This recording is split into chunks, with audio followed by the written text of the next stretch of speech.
In light of a letter circulating in PRC circles this week about the OPC, I want to share some of my reflections and things I've learned in the past year.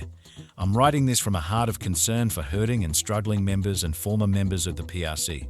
Briefly about the letter. It despises the work of God in other churches.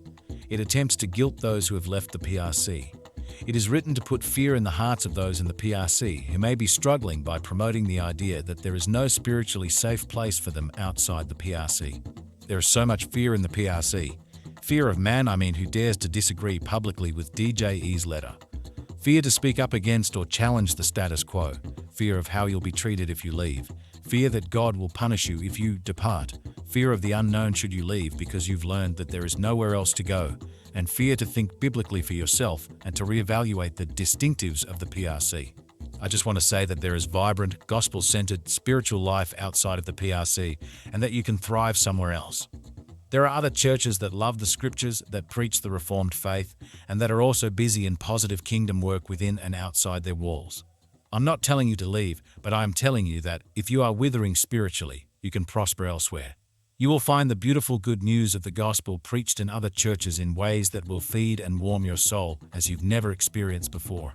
You will find that God's goodness and graciousness towards sinners is central, rather than the idea that the God of wrath will judge and punish you should you misstep.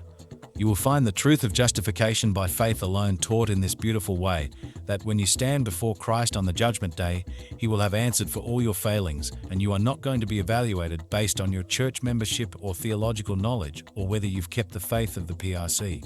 Outside of the PRC, you can experience the joy of being a Christian, the wonder of walking with the Lord, the response of praise and worship to an amazing God, the peace of resting in the goodness of God, the warmth of loving Jesus and being loved by Him.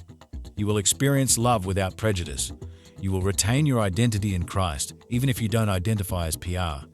There is a freedom in not living by traditions and the concern of how others will judge you. If you're struggling and would like to talk, feel free to reach out to me. Fear not, for I have redeemed you. I have called you by name, you are mine. Isaiah 43:1.